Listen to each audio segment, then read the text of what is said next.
पहले मैं आपको बताना चाहता हूं कि 10,000 रुपया महीने से ज्यादा अगर कोई कमाता था परिवार तो उसको मकान नहीं मिलता था कि ये तो 10,000 कमाता है, पात्रता की श्रेणी से बाहर हो जाता था। अब 10,000 रुपया तो देवा भाऊ कह रहे थे लखपति दीदी की बात, अब लखपति दीदी बनाएंगे तो पैसा तो ज्यादा कमाएंगे ही, और ज्यादा कमा लिए तो क्या मकान से वंचित कर देंगे। इसलिए चिंता करने की जरूरत नहीं है। अब 15,000 रुपया महीना भी आमदनी होगी तो भी मकान दिया जाएगा, पात्रता की श्रेणी में आएगा। पिछली बार एक नियम और बना था कि जिसके पास 2 व्हीलर है, मोटरसाइकिल, स्कूटर, बाइक, उसको मकान नहीं देंगे। अब आप बताओ बहनों और भाइयों, बिना 2 व्हीलर के कोई परिवार बचा है क्या?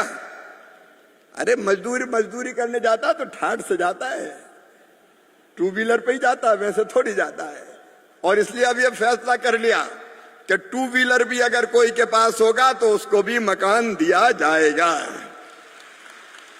ठीक है कि नहीं बताओ?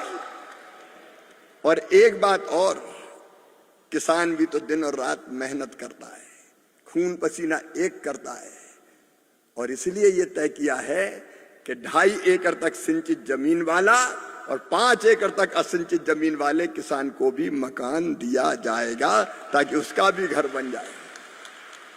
और इसलिए इस क्राइटेरिया के हिसाब से सर्वे हो जाए और आप वेरिफिकेशन कर लें तो फिर से ये सिलसिला प्रारंभ किया जाएगा।